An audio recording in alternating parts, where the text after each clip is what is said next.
स्वागत है आप सबका हमारे चैनल प्रणति आईएएस में।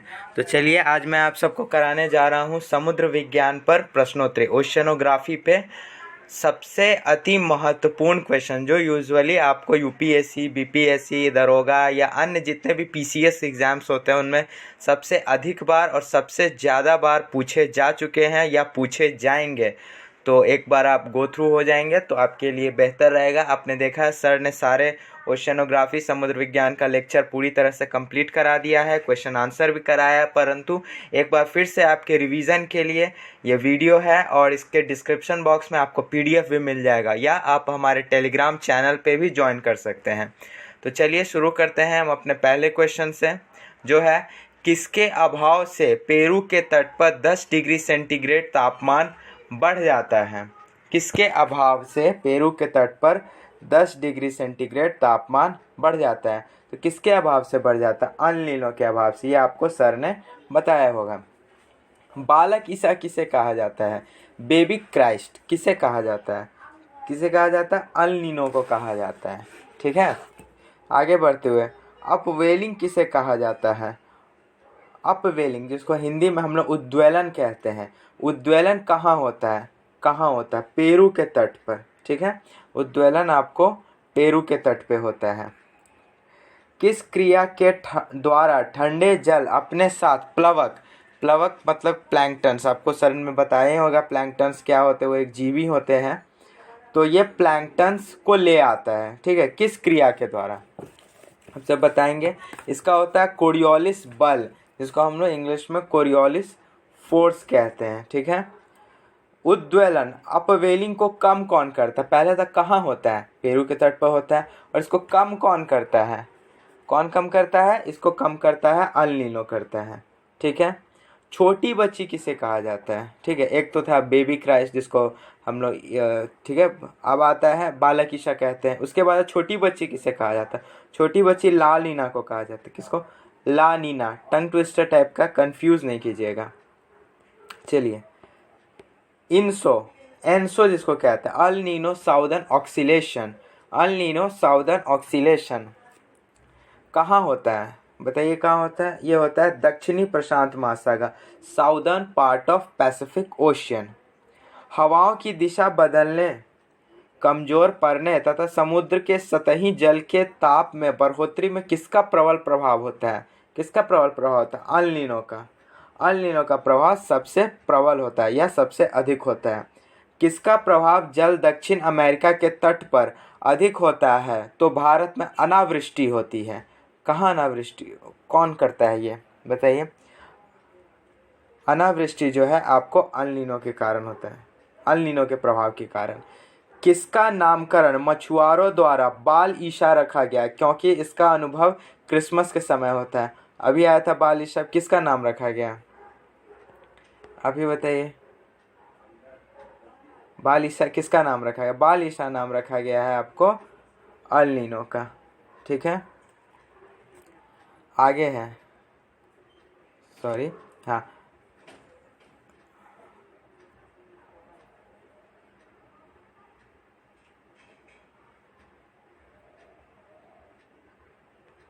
ओ सॉरी, हाँ, एंटी अल नीनो या एक ठंडी घटना किसे कहा जाता है? एंटी अल नीनो या एक ठंडी घटना किसे कहा जाता है? ये कहा जाता है ला नीना को। ला नीना को हम लोग एंटी अल नीनो या एक ठंडी घटना कहते हैं। वॉकर सर्कुलेशन, वॉकर सर्कुलेशन किसे कहा जाता है? वॉकर सर्कुलेशन अल नीनो मोडुकी को कहा जाता है। अल नीनो मोडुकी, इंग्लिश में हो गया अल नीनो, अल नीनो मोडुकी। ठीक है, गर्म हवा जब ऊपर उठती है तो धीरे धीरे ठंडी होने लगती है। इसे क्या कहा जाता है? क्या कहा जाता है? इसको नॉर्मल लैप्स रेट कहा जाता है। Normal lapse rate. चलिए, बेरिंग जलडमरू मध्य, जिसको हम लोग बेरिंग स्ट्रेट भी कहते हैं। क्या कहते हैं? बेरिंग स्ट्रेट की से कौन धाराएं निकलती हैं? ठीक, अभी एक सेट आया था उसमें भी जलडमरू मध्य का एक क्वेश्चन था, आप लोग को याद होगा, कुक जलडमरू मध्य था। खैर, बेरिंग जलडमरू मध्य से कौन धाराएं निकलती? ओएशियो, ओएशियो भी लोग कहते हैं, जापान की धारा है ओएशियो धारा। हम्बोल्ट धारा को क्या नाम से जाना जाता है? हम्बोल्ट धारा को हम लोग पेरू धारा भी कहते हैं। ओखाटस्क या ओखोटस्क धारा या क्यूराइल धारा कहाँ से निकलती है? ये ओखोटस्क सागर से निकलती है, ठीक है। ओखोटस्क से निकलती है, सिंपल बात हुआ। उत्तर पूर्वी मानसून ड्रिफ्ट के स्रोत क्या हैं? उत्तर पूर्वी मानसून ड्रिफ्ट के स्रोत कहाँ है? मक्का जल डमरू मध्य। ये जल डमरू मध्य मतलब होता है स्ट्रेट, कंफ्यूज नहीं कीजिएगा इंग्लिश में, ठीक है। विरुद्ध विषुवत धारा के कौन लक्षण है? विरुद्ध विषुवत धारा सदा पश्चिम से पूर्व की ओर चलती है, ठीक है। पश्चिमी अपवाह के कौन से लक्षण हैं? पश्चिमी अपवाह के लक्षण है सभी दक्षिण महासागरों में प्रवाहमान है।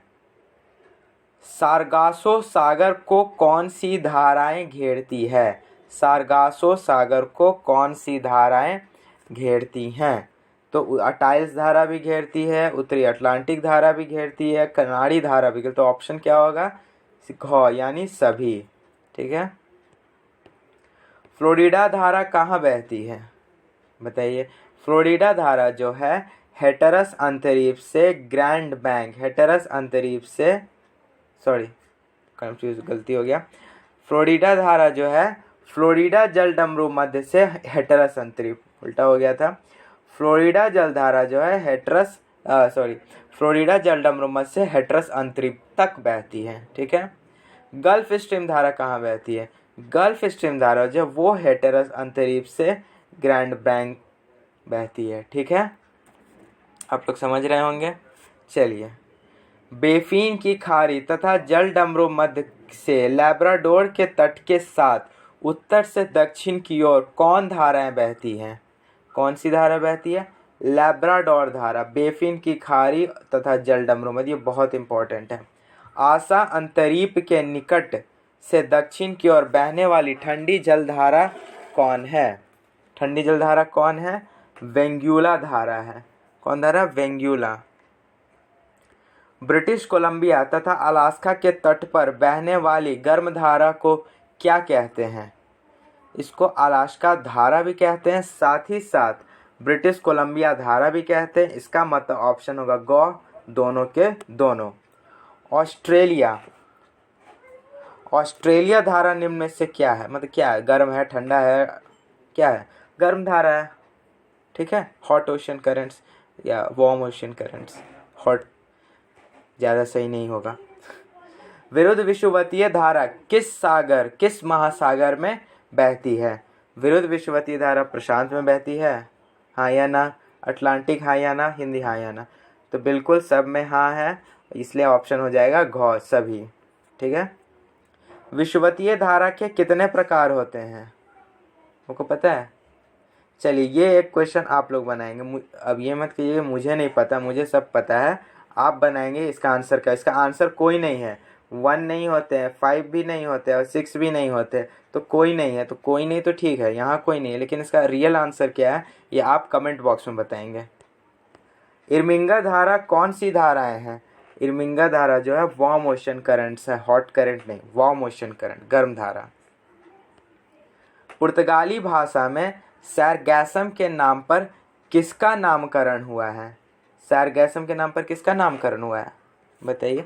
सैरगैसम के नाम पर सारगासो सीका या सारगैसो सीका या सारगासो सीका या सारगासो सागर का निर्माण हुआ है। सही मिलान कॉलम 1 तथा कॉलम 2 को करें। ओएशियो धारा प्रशांत महासागर में होती है, क्या पता होती है कि नहीं? क्यूरोसियो, सुशिमा, क्यूराइल, अब बताइए होती है कि नहीं? बताइए। बिल्कुल होती है। ओएशियो धारा इसका आंसर होगा। प्रशांत महासागर, ओएशियो धारा, ठीक है। आगे है हमारा अगला क्वेश्चन। आगे हमारा अगला क्वेश्चन कहाँ गया है?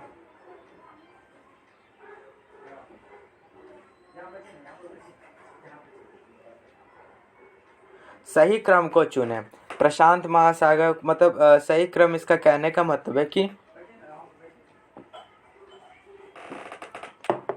साइज मतलब क्षेत्रफल की दृष्टि से पूछ रहा है। क्षेत्रफल की दृष्टि से, क्षेत्रफल एरिया में लिख देता हूँ, एरिया की दृष्टि से, क्षेत्रफल की दृष्टि से कौन सबसे बड़ा है, कौन सबसे छोटा है, बताइए आप। प्रशांत महासागर सबसे बड़ा है, अटलांटिक उससे छोटा, हिंद उससे छोटा, आर्कटिक सबसे छोटा, तो कौन हो जाएगा आंसर? आंसर आपको ऑब्वियसली हो जाएगा क, यानी पहला।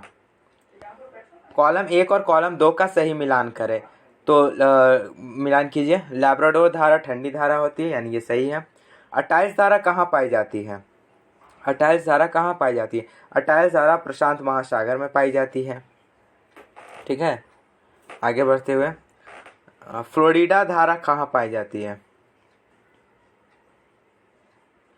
अब बताइए, फ्लोरिडा धारा जो है वो कहाँ पाई जाती है?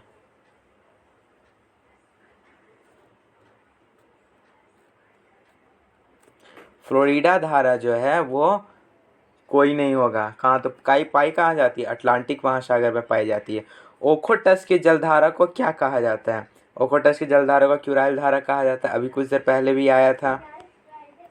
प्रशांत महासागर का सबसे बड़ा मत्स्य उत्पादन केंद्र कहाँ है? कहाँ है वो? एशिया में क्यूराइल धारा का मिलन बिंदु जापान। ठीक है, क, बेरिंग स्ट्रेट भी जिसको कहते हैं। मानसून पवनों द्वारा प्रभावित धारा को क्या कहते हैं? तो मानसून ड्रिफ्ट या मानसून अपवाह कहते हैं। ठीक है, वेंगुला धारा कहाँ पाई जाती है? वेंगुला धारा कहाँ बहती है? पाई जाती है, लगभग सेम ही चीज़ हुआ। तो कहाँ होता है? अफ्रीका के पश्चिमी तट पर। बरमूडा त्रिकोण कहाँ पाया जाता है? बरमूडा त्रिकोण बहुत पूछा जाता है। बरमूडा त्रिकोण जो है ये आपको प्रशांत महासागर में पाया जाता है। लवणता के घटते क्रम को बताएं। ठीक है, लवणता के घटते क्रम को, सबसे ज़्यादा लवणता किस में होता है? क्या लग रहा है आपको? सोडियम में? कोई नहीं होगा, नहीं, क्लोरीन में सबसे ज़्यादा होता है। ठीक है, कंफ्यूजिंग क्वेश्चन था। क्लोरीन में सबसे ज़्यादा, क्लोरीन के बाद सोडियम, सोडियम के बाद सल्फेट। डिटमर महोदय के अनुसार कितने प्रकार के लवण समुद्री जल में पाए जाते हैं? तो डिटमर महोदय के अनुसार 47 या 47 प्रकार के लवण समुद्री जल में पाए जाते हैं। लवणता के उत्पत्ति के कारक में सबसे अधिक योगदान किसका होता है? समुद्री का, उल्कापात का? नहीं, नदियों का होता है सबसे ज़्यादा। ठीक है, नदियों का। सूर्यातप से लवणता पर क्या प्रभाव पड़ता है? सूर्यातप से लवणता पर क्या प्रभाव पड़ता है, बताइए। सूर्यातप से लवणता पर यह प्रभाव पड़ता है कि लवणता बढ़ जाता है। किससे लवणता बढ़ता है? प्रचलित पवने से बढ़ता है। ठीक है, सारगासो सागर से भी बढ़ता है, कोरल से भी बढ़ता है, कोई कैल्शियम कार्बोनेट होता है, CaCO3 होता है, तो सभी होगा इसका आंसर। ठीक है, उत्तरी गोलार्ध की लवणता कितनी है? अप्रॉक्स 34 है। इसको ऐसे लिखा जाता है 34, ऐसे ऐसे ऐसे। ठीक है, दक्षिणी गोलार्ध की लवणता कितनी है, बताइए। दक्षिणी गोलार्ध की लवणता कितनी है? दक्षिणी गोलार्ध की लवणता जो है 35.5 है। भूमध्य रेखा पर लवणता कम क्यों होती है? वाह, क्यों कम होती है बताइए। सालों भर वर्षा के कारण, या अमेजन नदी के जल के कारण, जायरे नदी के जल के कारण? तीनों ही सही है। ठीक है, लो कुछ ज़्यादा ही ऊपर चला गया। सालों भर वर्षा के कारण, अमेजन नदी के जल के कारण, जायरे नदी के जल के कारण, यानी आंसर हो जाएगा सभी के सभी। ठीक है, क्या हो जाएगा? सभी के सभी। लवणता का तापन कितना पर किया जाता है? लवणता का तापन जो होता है आपको 1000 ग्राम, ये जो ऐसे करके ऐसे ऐसे लिखते हैं ना, यही हुआ 1000 ग्राम। ठीक है, तापमान के मापने वाले यंत्र को क्या कहा जाता है? तो उसको बाइथर्मोग्राफ या सैटेलाइट माइक्रोवेव रेडियोमीटर, कुछ अलग है, बताइए। ए भी है, बी भी है, बी भी है, ए भी है, क भी है, ख भी है। बाइथर्मोग्राफ और सैटेलाइट माइक्रोवेव रेडियोमीटर, यानी ऑप्शन हो जाएगा दोनों। क्या हो जाएगा? दोनों। वॉन झील तुकी की लवणता कितनी? ये सब आप जानते होंगे। दूसरा 330। अच्छा, वॉन झील के बाद कौन है सबसे लवण? ये आप बताइए कमेंट बॉक्स में। गाढ़ाई के साथ लवणता पर क्या प्रभाव पड़ेगा? घट जाएगा, सीधा जवाब है इसका। क्या होगा? घट जाएगा। महासागरों में उठने वाले ज्वार भाटा का कारण क्या है? चंद्रमा का प्रभाव, पवन और आसमान से कोई रिलेशन ही नहीं है, कोई नहीं तो होगा नहीं। दीर्घ ज्वार कब आता है? दीर्घ ज्वार पूर्णमासी में भी आता है, अमावस्या में भी आता है, तो दोनों आंसर हो जाएगा, 2 हो जाएगा ऑप्शन। ज्वार भाटा की उत्पत्ति में निम्न में से किसका प्रभाव अधिक होता है? सूर्य का होता है? उतना नहीं होता, क्योंकि सूर्य का डिस्टेंस बहुत ज़्यादा है। पृथ्वी पर तो आता ही है। चंद्रमा, बिल्कुल सही, चंद्रमा होगा आंसर। लघु ज्वार के समय पृथ्वी की स्थिति क्या होती है? क्षैतिज, क्षैतिज मतलब 180 डिग्री, दोनों नहीं, दोनों कैसे होगा? समकोण होगा ऐसे, मतलब 90 डिग्री। ठीक है, ऑप्शन क्या हो जाएगा? मतलब क हो जाएगा। ठीक है, समुद्र में प्रेजेंट तूफानों के समय बनने वाली भयंकर लहरों को क्या कहा जाता है? नहीं पता है? सी कहा जाता है, सी। इसके बारे में डिटेल्स में आपको सर बताया, नहीं बताया तो आप जाके ओशियनोग्राफी की लेक्चर फिर से सुन लीजिए। ज्वालामुखी विस्फोट या भूकंप के कारण उत्पन्न होने वाली लहर क्या है? ज्वारीय तरंग है। क्या है? ज्वारीय तरंग। कौन सागरीय गतियाँ नहीं है? कौन सागरीय गतियाँ नहीं है? सागरीय निक्षेप कोई गति नहीं है, तरंगे गति है, धारा गति है, ज्वारभाटा गति है, निक्षेप तो निक्षेप बैठ गया, अस्थिर चीज़ है। पूरे दिन में कितने बार ज्वार आता है? बहुत बार आता है बहुत बार नहीं आता है, 2 बार आता है। ठीक है, सागरीय जल को एक निश्चित दिशा में प्रवाहित होने वाले गति को क्या कहते हैं? धारा कहते हैं। सब चीज़ एक ही जैसा लग रहा है ना, लेकिन आंसर आपका धारा होगा, ये याद रखिए। ज्वार भाटा उत्पन्न करने वाले बल कितने होते हैं? कितने होते हैं? नहीं पता ना। अब केंद्रीय बल होते हैं, ठीक है, गुरुत्वाकर्षण भी होते हैं। ठीक है, तो क्या हो जाएगा ऑप्शन? दोनों। अब केंद्रीय बल नहीं पता, छोड़िए, नहीं पता। गुरुत्वाकर्षण बल किसकी पारस्परिक क्रिया है? गुरुत्वाकर्षण बल किसकी पारस्परिक क्रिया है? चंद्रमा की है, हाँ। पृथ्वी पर हो रही है, हाँ। सूर्य का भी कुछ काम है, बिल्कुल काम है। सूर्य के बिना तो कुछ है ही नहीं पॉसिबल, तो सभी हो जाएगा ऑप्शन, हो जाएगा सभी ऑप्शन। कौन से जल में ज्वार भाटा नेक्टन एवं प्लैंकटन के विवरण एवं सर्जन में सहायक हुआ करते हैं? बाप रे, क्या क्या टर्म है, लेकिन आंसर इसका बहुत सिंपल है, समुद्र का जल। ओशियनोग्राफी चल रहा है, समुद्र का जल ही ऑप्शन होगा ना। चलिए, बहुत बढ़िया आप लोग कर रहे हैं। आगे बढ़ते हुए, एल्यूशियन गर्त कहाँ पाए जाते हैं? कहाँ पाए जाते हैं? उत्तरी प्रशांत महासागर में पाए जाते हैं। विश्व का दूसरा सबसे बड़ा गर्त कौन सा है? नहीं पता, नहीं पता तो क्या कर सकते हैं, ऐसे टोंगा गर्त है। पेरू चिली गर्त कहाँ पाए जाते हैं? बताइए, ये भी नहीं पता। प्रशांत महासागर में पाए जाते हैं। विश्व में तीसरा सबसे बड़ा गर्त कौन सा है? खाली नंबर ही आ रहा है। फिलिपाइन गर्त है, अरे फिलिपाइन गर्त है तीसरा सबसे बड़ा। उदिंत शैव गर्त, उदित नारायण, उदिंत शैव, नहीं पता ना, मुझे भी नहीं पता। दक्षिणी प्रशांत महासागर। मुर्रे गर्त कहाँ है? कहाँ है मुर्रे गर्त? मुर्रे गर्त है प्रशांत महासागर में। बरमूडा ट्रायंगल कहाँ पाया जाता है? कई बार आया है। अब बरमूडा ट्रायंगल अटलांटिक महासागर में पाया जाता है। किस भूगोल वेत्ता ने अच्छा, एक बार ऊपर आया था, वो गलती से प्रशांत महासागर मैंने बोल दिया, वो अटलांटिक महासागर होगा। किस भूगोल वेत्ता ने पंख मतलब मड लिख दे क्या, मड को रंग के आधार पर 3 वर्गों में विभाजित किया है? नहीं पता, मर्रे नहीं किया। डाइटम पंख कहाँ पाए जाते हैं? 40 डिग्री दक्षिणी अक्षांश पे, 40 डिग्री साउथ पे। अच्छा, बहुत अच्छा एस बन गया नहीं। सबसे कम आकार की बजरी कौन होते हैं? कणिका, इंग्लिश में नहीं पता। सबसे अधिक लवणता किस महासागर में होती है? प्रशांत महासागर, अभी कुछ देर पहले आया था। कितनी होती है? हम तो भूल गए, आप लोग को याद है तो बताइएगा, मुझे भी। ठीक है, चलिए आगे बढ़ते हुए, सपाट शीर्ष वाले जलमग्न महासागरीय पर्वत को क्या कहते हैं? क्या कहते हैं? गायोट्स कहते हैं। स्पेलिंग लिख दें। अरे आप लोग बहुत तेज, आप लोग को सब आता है। समुद्र के अंदर कितनी नीतल पहाड़ियाँ होती हैं?